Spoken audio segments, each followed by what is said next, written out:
রাজশাহী সদর থেকে প্রায় 29 কিলোমিটার দূরে কেশরহাট উপজেলা। এই উপজেলার কেশরহাট বাজারে হরেক রকম মাছের সমাহার। মাছের বাজারে কই, কাতল, মাগুর, রুই, পুঁটি, ট্যাংরা থেকে শুরু করে সব ধরনের মাছের অপরূপ সমাহার এই বাজারে। 10 কেজি ওজনের বোয়াল থেকে শুরু করে ছোট বড় সব ধরনের মাছ খুচরা এবং পাইকারি বিক্রি হয় কেশরহাট বাজারে। তাই দূর দূরান্ত থেকে টাক ভর্তি করে মাছ নিয়ে আসে বিক্রেতারা।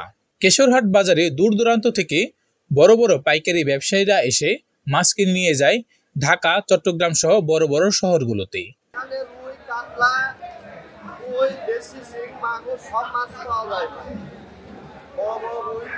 সকাল থেকে রাত 10টা পর্যন্ত পাওয়া যায়।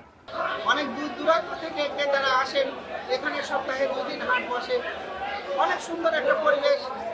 এই মাছের রয়েছে ব্যাপক চাহিদা, তাই অনেকে পুকুর লিজ নিয়ে মাছের ব্যাপক চাষাবাদ করে অল্প সময়ে স্বাবলম্বী হচ্ছে মাছ চাষে।